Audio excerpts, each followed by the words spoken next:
Did you know that back in the early 2000s, Squaresoft and Disney Japan happened to share the same office?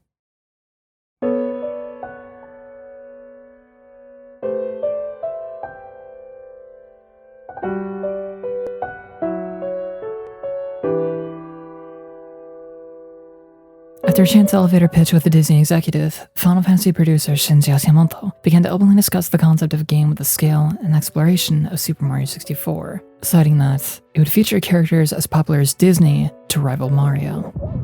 Tetsuya Nomura, fresh off doing character design work for the likes of Parasite Eve, several recent Final Fantasy titles, and the bouncer, happened to overhear this chat and opted to be the character designer and director for the project, suggesting fresh new characters for the brand alongside the likes of Disney.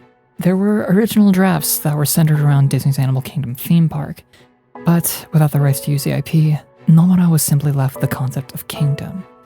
And then the core of the story. The heart.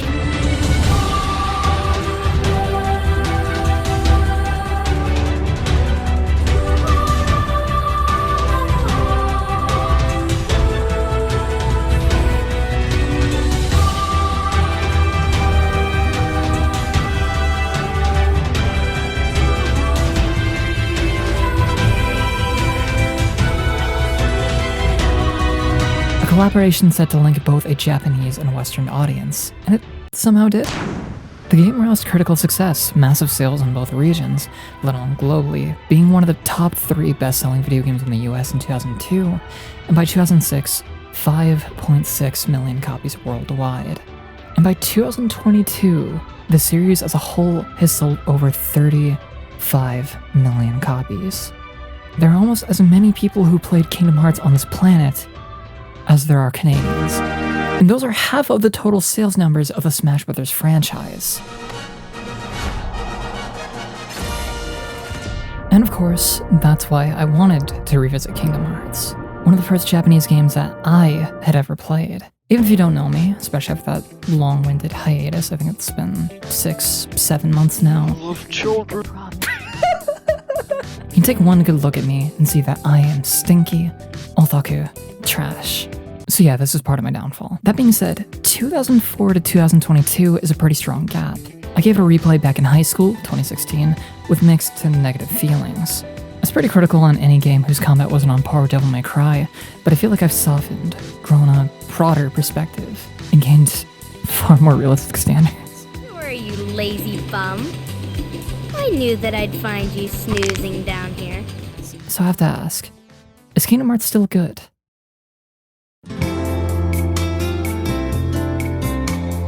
Now, you can see from this rare box that I own, not meant to be a flex, I'm just making a point, that this was just barely before the Square Enix merger, placing this game roughly after Final Fantasy X and between Final Fantasy X-2 as the last Square title. And what a perfect box it is on its own, highlighting some of the more, I can't believe I'm saying this, darker aspects of the series.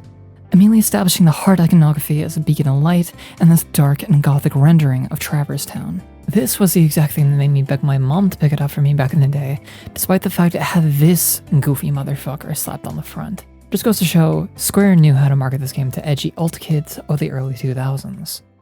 This game had 2 title screens as well, both fantastic in their own right, but I always felt the original was more tonally applicable, but I'll get to that in just a moment. The art and music here would leave a legacy that the series would never let you forget, and more than likely, this is my favorite title screen of all time. Regardless of any of these games' quality, the second I arrive at these title screens, I'm happy.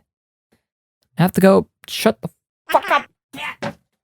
Now, of course, I can't play Hikaru Utada's music due to intense copyright issues plaguing Japan, but by now I'm sure everyone has heard this electro mix of simple and clean for this opener and how much of a banger it is. The visuals and song convey the protagonist's deep curiosity of the world and its relationships, delving into this genuinely beautiful opening for such an odd collaboration.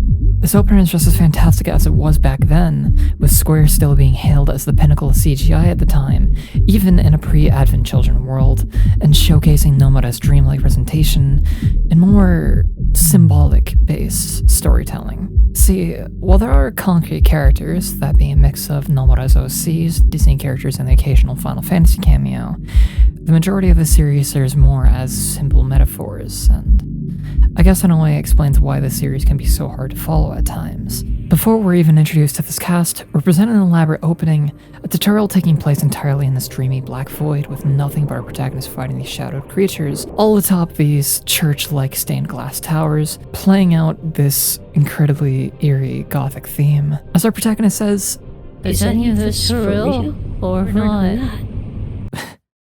Voiced by Disney star Haley Joel Osment, by the way, in the US, because Square never gives us the courtesy of selecting Japanese voices or text to even let's try to take the voice cutscenes more seriously.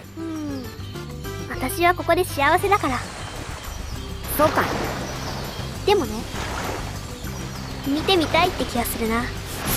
俺も見たいんだよな。この世界以外にも世界があるんだ。死ぬまでには絶対見たい。じゃあ一緒に行こうね。Well, I'm happy here. Really? But you know, I wouldn't mind going to see it. I'd like to see it too. Along with any other worlds out there. Along with any other worlds out there. So this is Sora. He shares residence on this island with his friends Kairi, Riku, and the cast of Final Fantasy X. Something I never caught on to was this aspect of Sora wanting to explore any of the other worlds to their fullest, while Kairi remarks about how she can't recall her past. So Sora and Riku want to help Kairi by helping her find her home, or to keep phrasing as another world. We just have several cutscenes of these kids discussing the very nature of their existence. Aren't they like 7?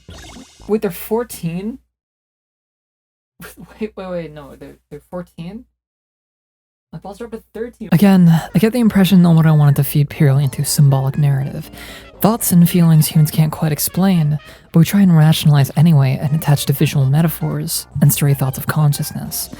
Kairi's world, as we're calling it, does have significance in later games, but I'm trying my best to really jot down how Nomura's thought process must have been going into writing this, at least early on, and the later entries. So quite literally, I think Nomura wrote this entire game from his feelings, the pathos of the heart, let's say, and then tried to justify it all in world building later on. But that's then, this is now, so, you know, let's just...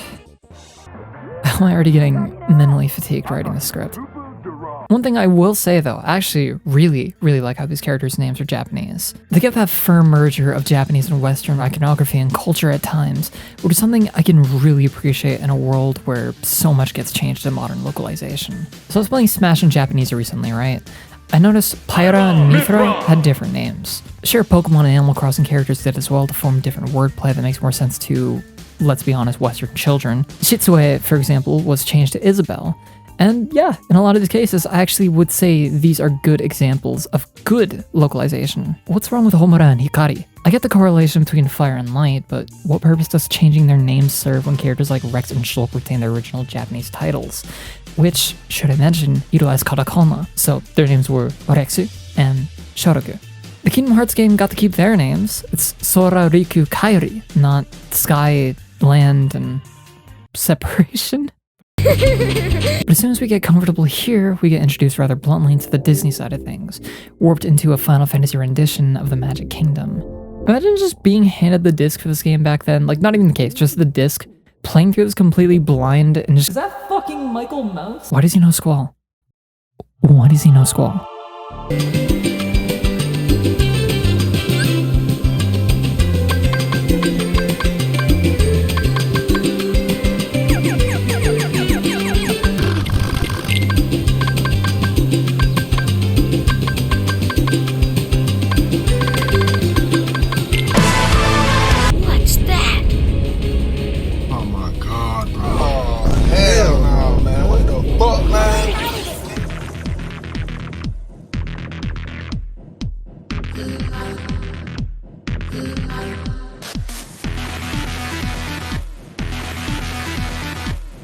So these are the Heartless, and they actually do a pretty fantastic job making you feel helpless here off the bat, blindly swinging before you even earn your Keyblade.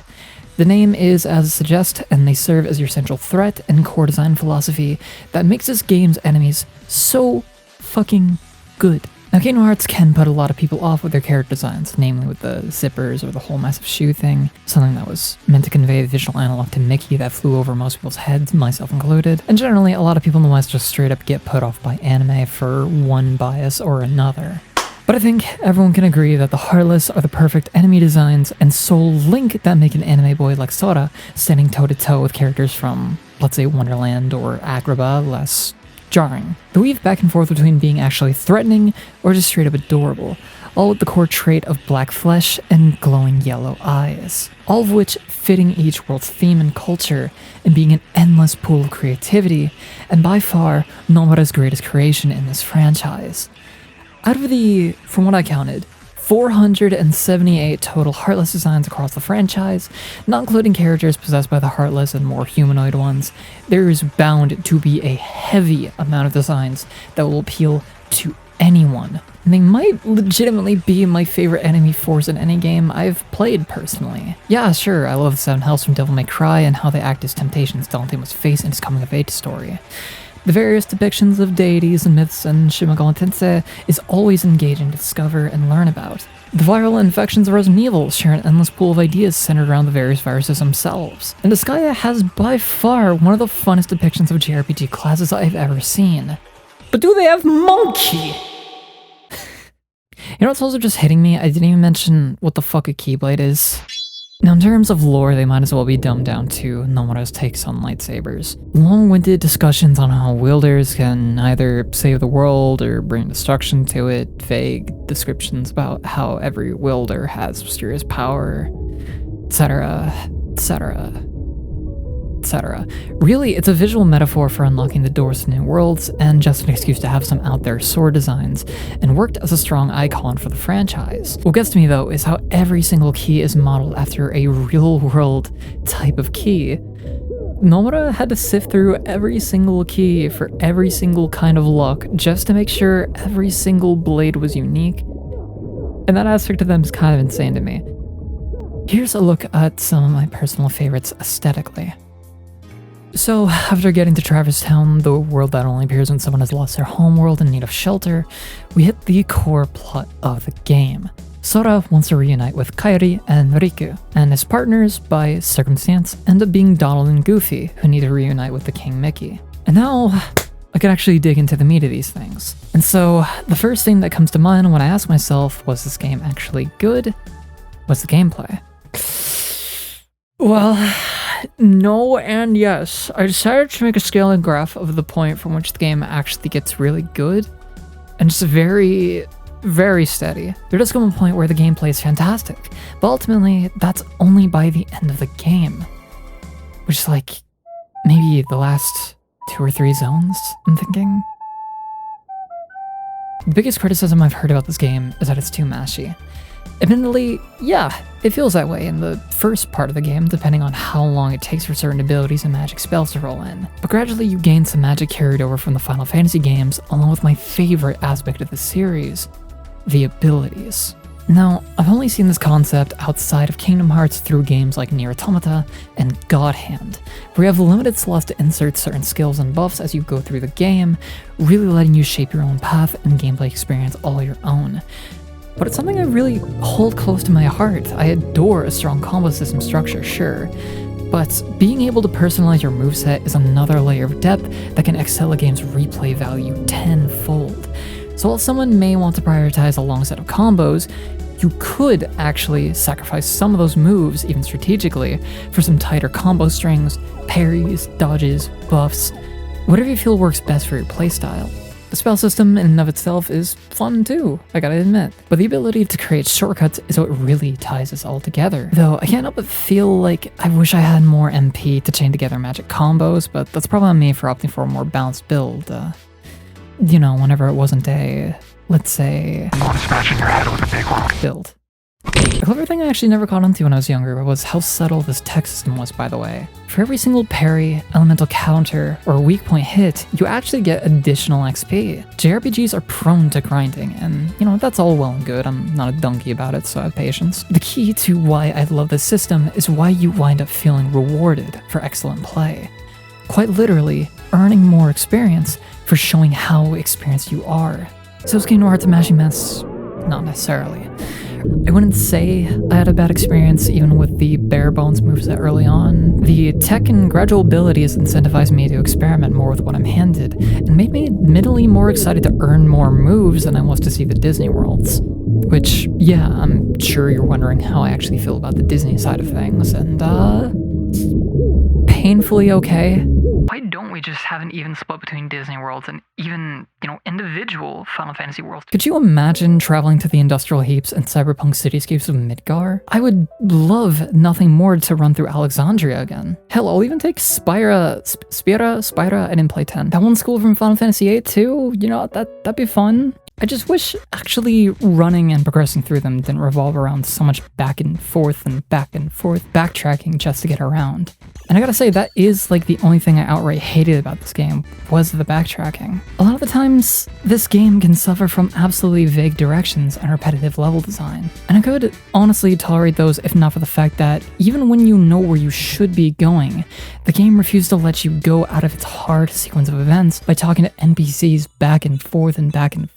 Monstro, Atlantis, Tarzan, Aladdin, I feel like nearly all of them are guilty of this to varying degrees of frustration, honestly. And it's why I really don't mind how straightforward Kingdom Hearts 2 was, in my opinion. Hercules Coliseum does actually offer a really fun Bloody Palace style challenge. It actually does incentivize you to go through them purely because you'll get new weapons and abilities as you go along. But more importantly, gives us like the best goddamn cloud design of all time.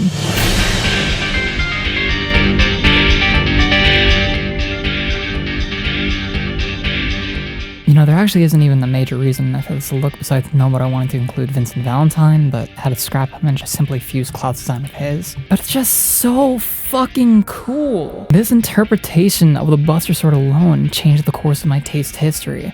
Even some of my earliest draft designs and commissions and art I drew when I was younger featured it, and I really wish this design would make a return to some capacity outside of Dissidia. The one sole genius world that I want to highlight though is absolutely. I can't tell you just how life-changing it was as a kid, getting ungodly excited seeing this world. I can't help but get really emotional and nostalgic for this. I'm going to be entirely honest with you. Sora's and Cloud's redesigns in this game absolutely shaped my taste from that moment on. Honestly, every single year I still go through at least one of the HalloweenTown worlds in either of these games on the day of, just because it brings me so much joy to see one of my favorite worlds recreated here with a fresh new storyline.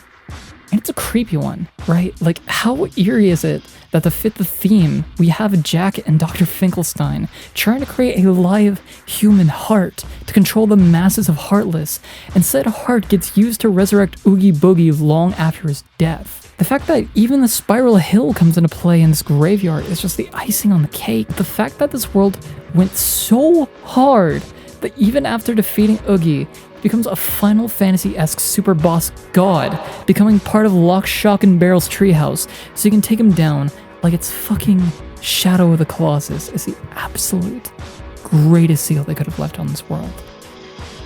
I'm actually winded talking about this. Holy shit, I need to drink something. It is undeniably the best world in Kingdom Hearts 1. Well, besides the... But I mean, yeah, when you want finality, that seems like a good place to go. But before then, you might actually be asking... Well, how was the story? It seemed like you kind of skimmed over it after the islands. Can we watch something else? Really isn't much to say outside the ending. Kairi is recovered later on and is brought to Traverse Town. The Final Fantasy gang help give Sora some guidance, but ultimately don't play any larger role in the story. The aspect of trying to find the king is pretty minor, whereas turning Riku back to the light becomes the core story. That's because Donald was a little shit for no reason after Sora vouched for him join in on the journey. And there's just a cutscene later, Maleficent was like, Evidently. Now he values them far more than he does you. Now think no more of him and come with me. and just decides to be butthurt for the rest of the game despite Sora clearly trying to bring him onto the adventure. Let's not even bother trying to make sense of Ansem's role in the story, because that's an ordeal I'd rather save for another time. And as for... yeah, that's a really strong way to end your game. Fight after fight after fight after fight in this world, showcasing what the Heartless are capable of, with smashing apart every last fiber of a universe is insane, being the very culmination of every destroyed world fused into one.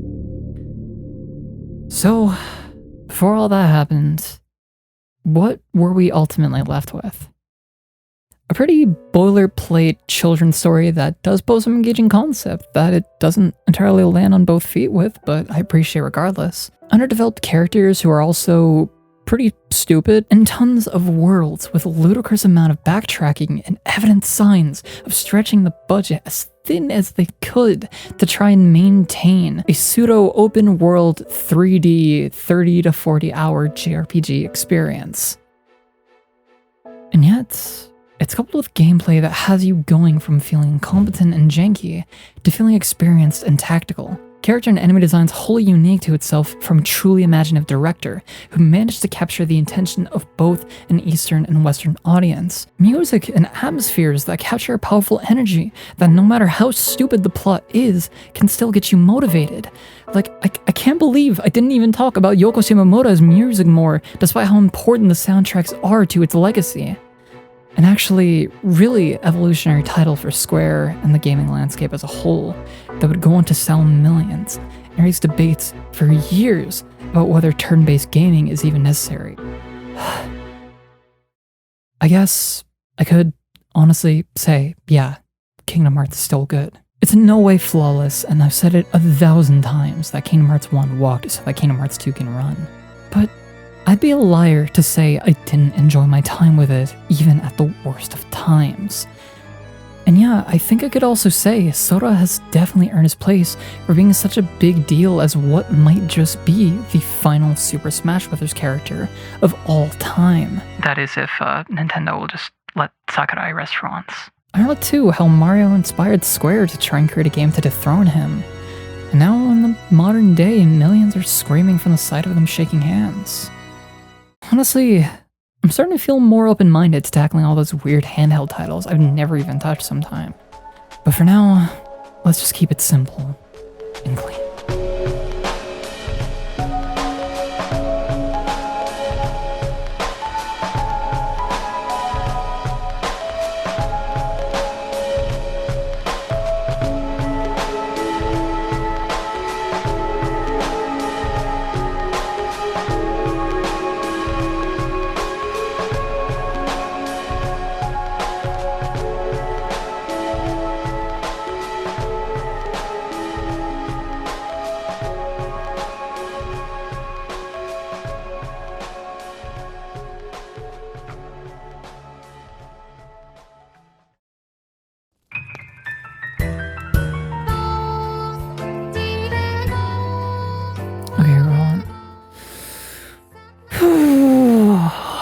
So, hi, what's up? What's going on, gamers? I recording this immediately after finishing editing up that video. Ugh. Oh god, you can tell that my brain is like absolutely fried from doing all that.